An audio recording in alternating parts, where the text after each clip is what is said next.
Hello, hello. Happy Travel Tip Tuesday, everybody. I'm so excited. We are at the end of the month, and I cannot believe we are here at the end of the month. And I just want to say welcome. Welcome to Travel Tip Tuesday. Hello, hello. We've got an amazing guest with us today, and I'm so excited. And I am just honored to be here. And I want to say welcome to Travel Tip Tuesday. As we get started, as I always love to do, I love to bring in just a moment of stillness so that we can have that moment of stillness and just for each and every one, if there is someone that is hurting, someone that's somewhere around the world that maybe there's a catastrophe that's going on in so many different parts of the world, from it being a war to storms, or it might just be even something that's going on within not just your own community, but within your own city, within your own home. It may even be within your own self. So I just want to take a moment of stillness as we just ask for that hedge of protection over us. Just a moment of stillness for just to know that you're not alone. And this is for you. Thank you.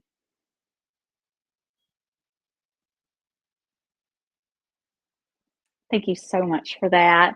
Well, I am so excited. Y'all probably looked and said, what is this? Immigration? How is this going to tie into Travel Tip Tuesday? Well, let me assure you, it definitely does. Because what are we about? We are about travel tips and things around the world, internationally. And when we talk about immigration, this is something that is about around the world. And so when I look at an immigration journey, I really think back for me as to being one, I have the honor of being a dual citizen from Argentina, and here of being blessed with being born here, but also of the struggles of watching my mom, a Sicilian Argentinian, go through back in the day of it being a foreigner and whatever that might be. So that is why I chose to have this topic today, because we have some amazing things. But I do want to talk about that we do have those celebrations today. We are in, as we're ending the month, in Stress Awareness Month. We also have National Minority Health Month. As well, we have many others. National Walking Day. We have the National Humor Month. You heard me last week talk about that. National Garden Month, Keep America Beautiful Month, National Wildlife Week, and National Volunteer Month. So my name is Michelle Maynard MacArthur. I am your hospitality, health, and wellness strategist that is here to help guide you through a positive process for change. And that is with a lean, holistic, healing approach from the inside out. That lean stands for our pillars of your lifestyle, your exercise, your attitude, and your nutrition. And the fun part is taking and showing you to these top luxury wellness destinations around the world. Today, we are going to be talking about immigration because it is those top luxury wellness destinations that are around the world, how we tie it in here, even if you are from the United States. If you are kind of tuning in to us from Africa or from Europe or from Canada, wherever in the world, I would love for you to drop it in the chat below. Tell me where you are in the world today. And as I mentioned, we have an amazing guest speaker today that I'm just so honored and grateful that she said yes. We've got our series this month, which is the top travel tips for you in 2024. And our guest speaker today is Massey Badmus. She is an immigration attorney and she's a strategist that leads the Badmus and Associates with a deep conviction that immigration enriches America by bringing in talented immigrant entrepreneurs, professionals, and advocates. But since 1993, she has been instrumental in guiding business through immigration complexities, enabling them to secure top global talents and assisting immigrants in achieving their American dreams. And as I know how my mama did and got her citizenship way back in the 70s, of how things have evolved, I'm excited to have you guys really understand and hear what this is about. Anne's commitment extends beyond legal advice. She actively educates the general public on immigration laws through the seminars, the workshops, social media, and her book tailored for foreign born physicians. Immigration prescription for foreign born physicians. Listen to that. We'll have to drop it in the chat how you can get one of her books. Anne's advocacy for immigrants is evident in her founding of the Immigrant Journey Awards since 2011 and the Immigrant Entrepreneur Network. It's highlighting the significant contributions of immigrants to the U.S. She is also she also actively volunteers her expertise at the citizenship workshops and immigrant-focused organizations such as the New American Economy, American Immigrant Council, and Welcoming America. Her efforts have been recognized with numerous awards, you guys, including the Dallas Business Journal's Top 25 Women in Business and the Minority Business Leader Award, as well as a recognition from the U.S. News and World Report. Not to not mention D Magazine as one of Dallas's best lawyers. Anne's work not only showcases her legal expertise, but it does showcase her dedication to fostering a supportive environment for immigrants, making her a champion for the immigrant community. The core values of her law firm is our commitment, compassion, enthusiasm, community, integrity, and respect. Now you probably see why that she really caught my eye. Now I have been very fortunate and blessed that we get to sit together on the committee for the the Plano International Festival, where we had Graciela here last month, and we talked about some of this. Well, guess who gets to be on stage and talk about that? She'll probably bring in a little bit of that, as well as she really volunteers the time with MCOR for the citizenship workshop. So I just want to bring a warm welcome. I am going to pop her social media platforms, how you can get in touch with us, with her, and also what you can do to maybe even contribute and give back. She is going to be speaking today about a report on immigrant impact on DFW economy and talking all about it. So my question to all of you is, have you experienced immigration firsthand within your family or your loved ones? If you have, I would love to know about this. So I'm just going to say, without further ado, welcome, Anne, and thank you again for saying yes and just being a part of this. I really am so grateful for that.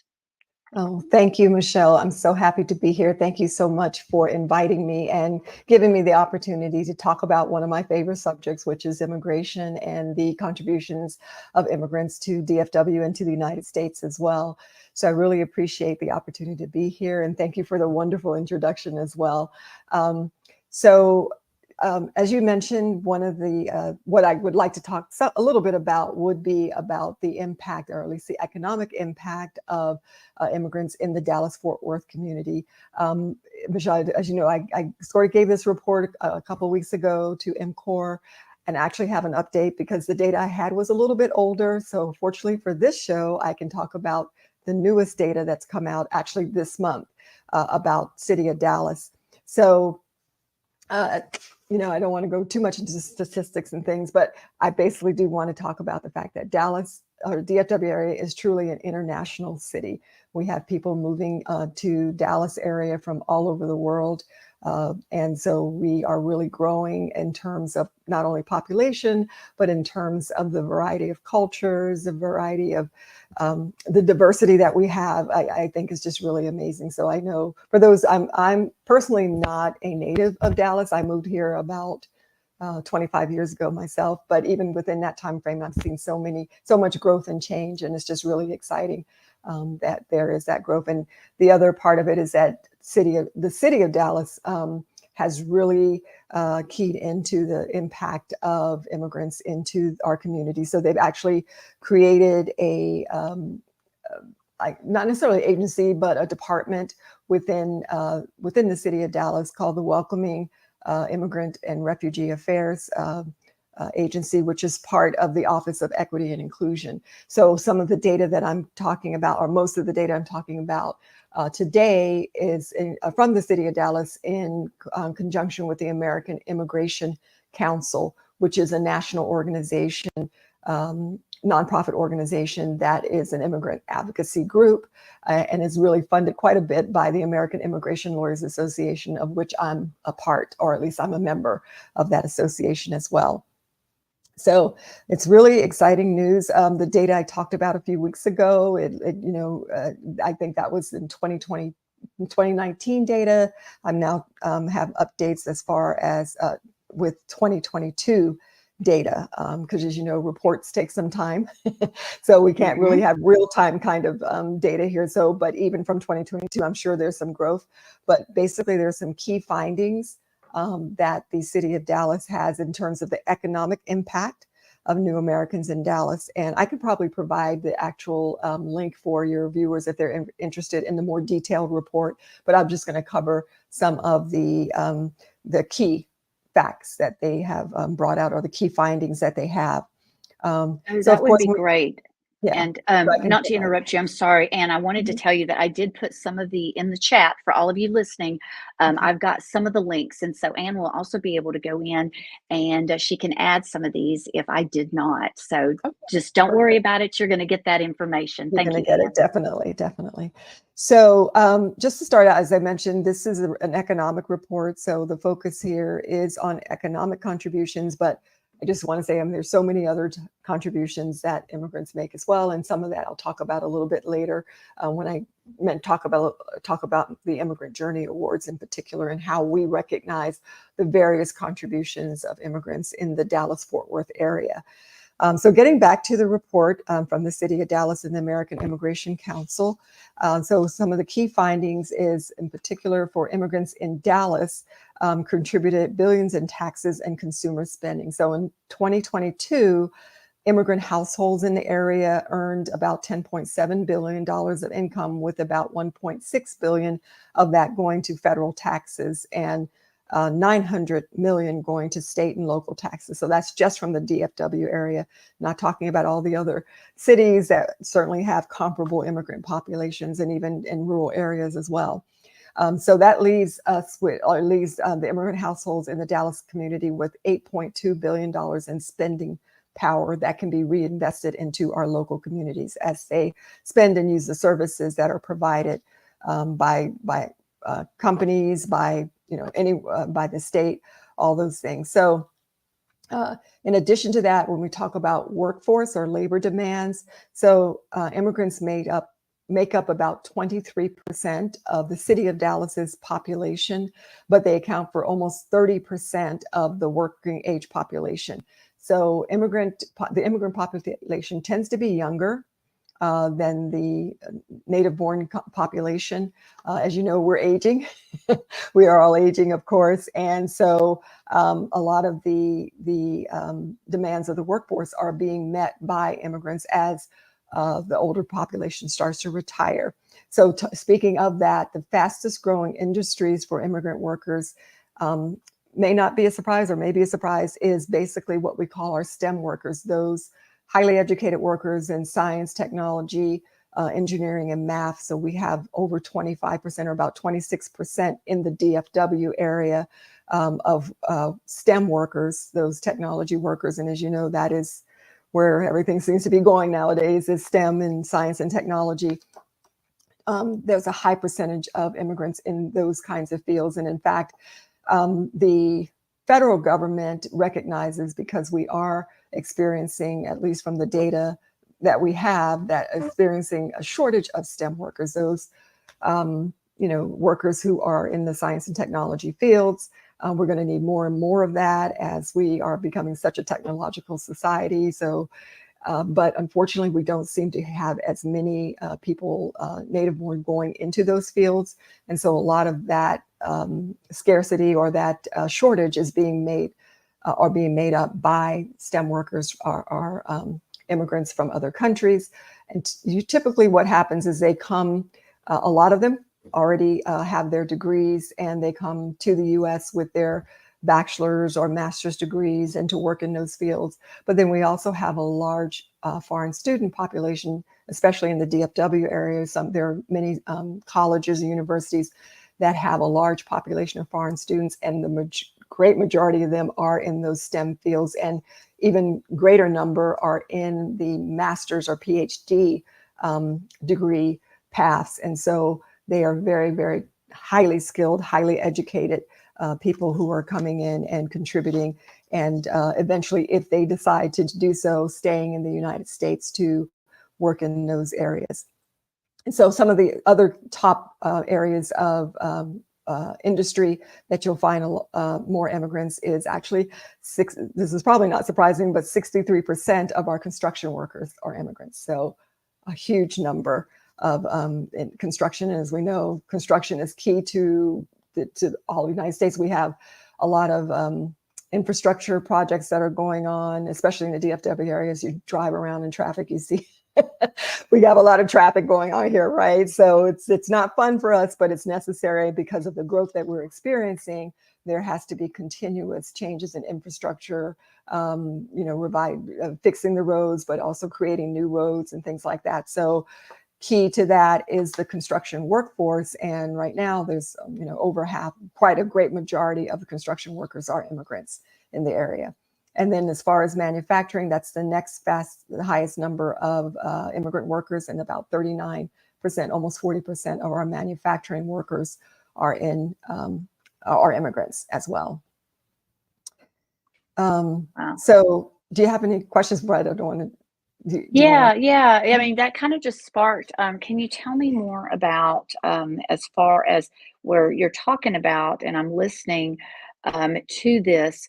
And I know maybe some of the listeners might be thinking about, oh, wait, because just getting good employees, that's always been labor, has always been something that's a struggle. But that's kind of where, when I hear these statistics, yes, coming into the Dallas area, or you could be anywhere in the U.S. As far as, do you service around? I mean, you're licensed here in Texas, but do you also service any other states? Yes. So I guess the good thing about immigration is that since it is a federal law, or it's really primarily governed by federal law, then I can help people no matter where they are in the United States. And in fact, a lot of my clients are not in Texas. They're actually outside of Texas, from coast to coast. So we have quite a few clients that are in California, New York, Florida, Southeast, Southwest, all over the place. So yes, so we're seeing, a lot of, we're working with immigrants throughout the whole United States. And is that also international, I guess, from the immigrants of what countries they're coming in from as well? Yes.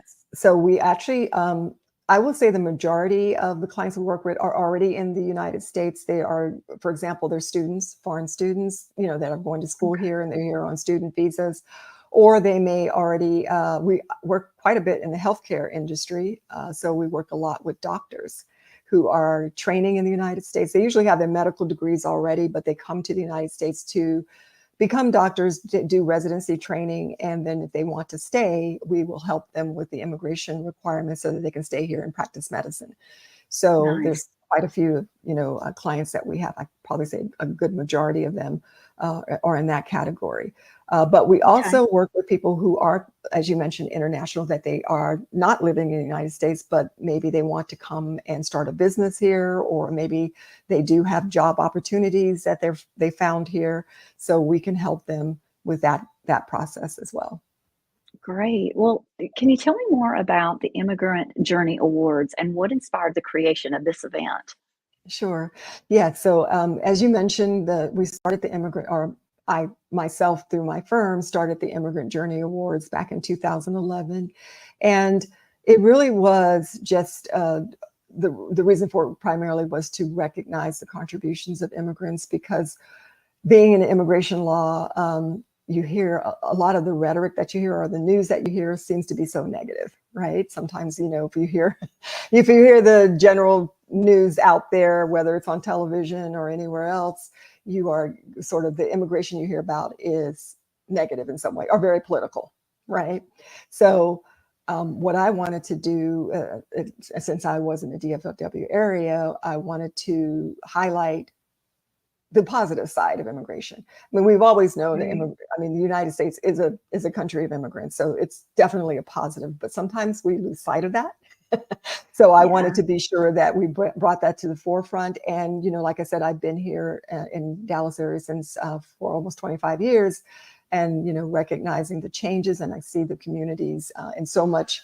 So many contributions being made by immigrants. I just thought this would be a good way to recognize that, and hopefully, put a positive light on immigration so we can see the benefits of I immigration and love not it. just the negatives. Yeah. What are the different categories for the nominations in the Immigrant Journey Awards? Yeah, so we have 4 categories. The first category, or not the first, but one of the categories is the entrepreneur category. So as I mentioned, there's tons of businesses in the Dallas area. In fact, one of the statistics coming out is that entrepreneurs make about almost 40% of the business owners in the city of Dallas. So, I mean, not entrepreneurs, immigrants make up 40% of the business owners or the entrepreneurs in the Dallas area, which is huge. That's a huge number considering that they're only about 23% of the population. So business is definitely an area that a lot of immigrants come to the United States because they want to, do business and serve the community. So immigrant entrepreneurs, those who have contributed, had, businesses that they've started, have helped to employ people here in the U.S. or here in the local area. And also have done some community efforts as well. So we're not just looking at, they have a big business, but also how do they give back to the community? So that's part of the criteria that we look at when we are looking at that particular award category. So that's one. The other category is the immigrant professional. So this is for any person who is working there. When we say professional, I don't necessarily mean that, certain level of being in college or a doctor, lawyer, that kind of thing. Anyone who is excelling in their work, it can be recognized. So we've had people who, they have been doctors and lawyers as well, but we have had people who are in construction, who have worked in healthcare, not as doctors, but like as nurses, all kinds of occupations, professors, all those things. So those people who have excelled in their profession are recognized in that category. The other category is one that is near and dear to my heart because as you said, one of our core values is community. So we have what's called the Immigrant Spirit Award for those immigrants who are contributing in various ways to their community, where they're involved in community service, starting community initiatives, helping those in need. So we want to recognize people who are giving back to the community, and that's a big part of what they do. And then the last category is the Immigrant Advocate Award. So that category, that you do not actually have to be an immigrant for that category. So this is more of those, either an organization or an individual who has a heart for immigrants and who has advocated on behalf of immigrants in whatever aspect that they have done. So some of it can be related to immigration itself, but others can be just in terms of helping helping refugees, providing services to newcomers to the area. So there's fortunately in the Dallas area, and when I say Dallas area, I don't mean just the city of Dallas, but in the DFW area, there are so many good people working on behalf of helping the newcomers come get integrated into our society. This. I posted that in the chat for you guys to hear those 4 different categories so you could kind of say, oh, wait, I'm interested. The website is going across the tickler for you to see. And how does the Immigrant Journey Awards contribute to promoting diversity and inclusion in our communities? You spoke about that, which that is something that anyone that knows me, I'm just love culture, and that's why everything that you do, I was just so grateful for you coming to talk about that and what we do with the MCOR, the multicultural, as well as just Yes. bringing that culture and the festival. But tell us a little bit about that, how it is about promoting diversity and inclusion. Yeah, so very much like the festival itself, because I love the festival. I've been involved for almost the 20 years that it's been around, and it's been just a beautiful celebration of the diversity that we have in the area. So our celebration is also, the celebration of the diversity, because we have people who either are nominated or who win the awards, they're from all over the world. So we're not, looking at a particular country. We have people who have come from, who have won the award from Africa, from Europe, from Asia, from South America, pretty much every continent you can think of, Australia, whatever you can think of, we have had. And so it really recognizes the diversity of the immigrant community, because oftentimes when we think of, or at least the media portrays immigrants sometimes as coming from one area of the world, when we have so much diversity, so many people coming from all over the world contributing to the culture, and also contributing in many other ways, as we recognize through the Immigrant Journey Awards. So we do, because we have a pretty well-attended event, the nominations itself and the process itself brings awareness to people about the diversity of immigrants and the contributions of immigrants in our area. But our event that we have to the award ceremony that we have in June, and which this year is in June 14th in Dallas at the Communities Foundation of Texas facility, is a celebration of Immigrant Heritage Month, because June is officially the National Immigrant Heritage Month. So part of that celebration, we have, usually almost 200 people to come out and to, celebrate those contributions of the, not only just the people who have won the awards, but just the whole celebration of Immigrant Heritage Month and recognizing the diversity that we have here. So hopefully that, as we've done this for almost over 10 years, hopefully that has had an impact on, contributing to the diversity and that is so inclusion. important. Yes, it is. And it's not just in our community here, but all over the world. And I know that I've heard you share about, how your story as well. So this right here it's just really important, especially where we are today, and how diversity came to where it is in the generations that are here today. Could you Exactly. share some inspiring stories for the listeners, or even past winter experiences that really highlight the impact of the Immigrant Journey Awards? Yeah, so there's so many, as we've had probably over 30 or 40 over the past 10 years, as far as winners are concerned.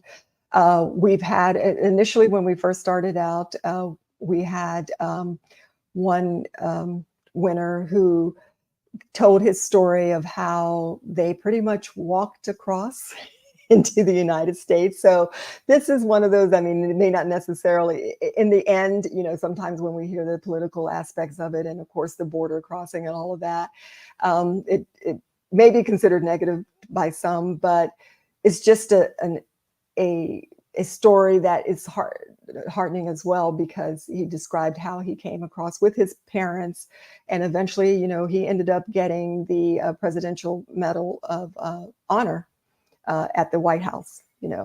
So that is just not so much because of his trek here, but because of all the things that he's done, because he was definitely a community advocate, has done many things in the Dallas-Fort Worth area. Another story would be, we have one winner who was from Vietnam, and she actually, and this is public knowledge, so I'm not revealing anything that's confidential, but she, her name is Anvo, and she is the owner of several Cindy's Delicatessen restaurant. I don't know if you've heard of that restaurant in the area, but it is a very popular restaurant. Great food there, and you would never think that someone from Vietnam owned that restaurant sometimes, right? You don't really think of that, because it's a delicatessen and you're thinking, something else. So basically, she told her story of how, she came from Vietnam as pretty much a refugee, and just kind of worked her way into business, and just decided, hey, I'd like to buy this restaurant, because it was already existing. She didn't start it, but she bought it, and she really brought it to where it is. It's been around for 20 some years, and actually was sort of failing, and she turned it around. So saved a lot of jobs and really grew the business as well. So those are just kind of two stories that we hear, but there's so many more. Don't have enough time to talk about all of them, but there's so many. I love it. I love it. Well, tell me, I want to ask one more question, because I can't believe, the time just goes so quick, especially when I've got such intriguing, highly intelligent, phenomenal, remarkable women such as you, and I'm just grateful for that. Tell me, what can attendees expect from the Immigrant Journey Awards ceremony, and how can listeners get more involved by nominating candidates or attending the event? Yes, exactly. Well, so The website is there, immigrantjourney.org. So that's the best place to go. We have all the information there about the event itself, about the nominations, which, by the way, the deadline for nominations is April 30th.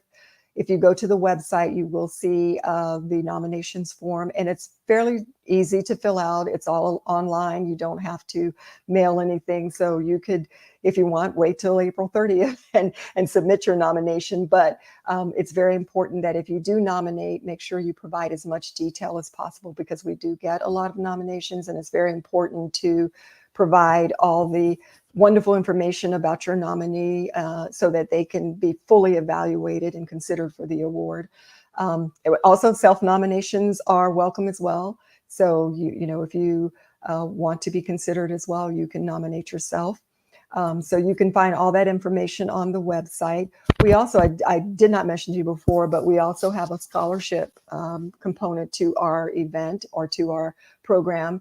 So we have what's called the American Dream Scholarship, and you can also find that information on the website. So if you know of a high school senior who is graduating this summer or this end of this term, who is going to school in the Dallas area, in any of the schools in the Dallas area, and they are either an immigrant themselves or the child of immigrants, then, you know, please let them know about this scholarship. We're awarding 5 $1,000 scholarships to the winners of the scholarship contest. So that's another component, and that deadline is May 14th. So you have a little more time to get that in. So speaking of the event itself, as I mentioned, it's on June 14th.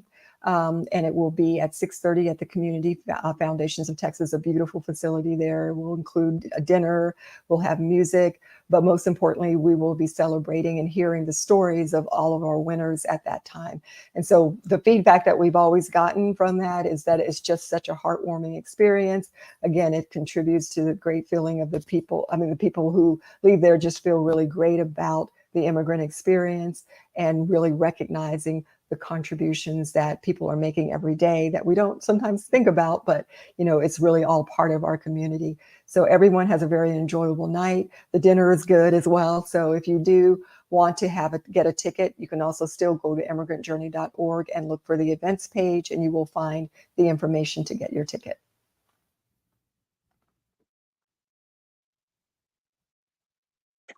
All right. I think I got all the kinks from last week when Amy was on. I apologize again for all of that. It's like the Yeah. camera was going and we were trying to stream on some other platforms, but I just try to be as transparent and tell it like it is. And so I'm glad for that. I did put some posts in there for all of you guys about the scholarship, that it is April the 30th for the nominations, and you can self-nominate yourself. Yes. So this is, if you are looking and very interested about this, just please, you can reach out to Ann. She is available on all platforms. I would love, before we close, Ann, is talk a little bit about, because the festival is coming and how this ties in. But and you actually are the one that does. What do you do there for the ceremony there? Because the immigrants, when they do get their papers, just talk just a little snippet before we Oh, close sure. about that. Yeah, just briefly. So every year at the festival, there is a naturalization ceremony, which is this ceremony for those who are getting citizenship. So they've already gone through the process, and this is their oath ceremony where they now become officially citizens. And so it's really exciting because we have a great, you know, presentation for them. We have, you know, just to acknowledge the fact that they have become citizens. And so it's a little better than the normal ceremony that they might have in an office at the Immigration Service. You know, now they are actually at the International Festival, and you have 10,000 people, you know, celebrating the fact that you're becoming a citizen. So I'm really excited to be a part of that. So I'm helping to coordinate that whole ceremony and get the candidates who are going to be sworn in on that day. And you get to. And we will be having Anne back when we talk a little bit more about the festival as we are coming up with that. I know Graciela and I, we talked about that. There's so many different components. But for today, we really wanted to talk about this immigration law and the Immigration Journey Awards because it's here. The deadline to nominate is the 30th. So that is today. We are in the 23rd. It's just several days. It's next week that you can do. And please reach out to her. If you know somebody that is coming to study or needs her help, her law firm is there. She's got just a great team and all of her team members that can be there to assist. And I just want to say thank you. Thank you, Anne, again, for saying yes. And before we do close, one, don't leave when we go back into the green room after we finish because I want to properly say goodbye. But is there any final shameless plug, call to action that you'd like to say for this to the listeners? Oh, sure. Well, hopefully it's not a shameless plug, but yes, I just wanted to mention that, I have been, as you mentioned, working with in immigration law for many, many years. So I believe I have, a wide range of experience and love to help people to realize their American dream in the United States. So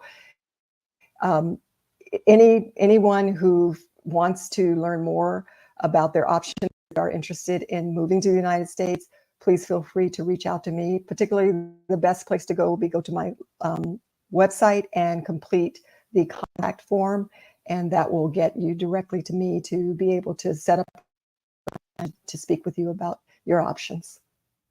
Wonderful. That's great. Again, thank you guys for tuning in. I hope that this gave you a little bit of education and you can hit replay. If you are listening to the replay, hit hashtag replay. Let us know where you're coming in from in the world, and just in this time that we're in, that it is about international. Whatever country that you need help with, Anne and her team have you covered. And I just want to say to all of you listeners, thank you again for tuning in for Travel Tip Tuesday. This was a different little unique. I try to put something just with a little twist. It's not about just those top luxury wellness destinations, which you guys know that's my passion, and taking and showing you to those for wellness retreats, wellness workshops. If you're looking for wellness coaching, executive coaching, and consulting, would love for you to come join our community. You can go to the MacArthur Accommodations.com page, and we would be honored to help you. If you have a group, if you are looking at maybe having a group that's all about immigration and having your own ceremony in a different country, hey, get in touch with me. I can help you with all the travel details and finding some beautiful place to stay, or whatever might be involved in coordinating that for your travel. And I do want to say thank you again. And as we always do, I want to wish you all a beautiful, blessed, and prosperous day and week. Bye-bye. Bye. All right.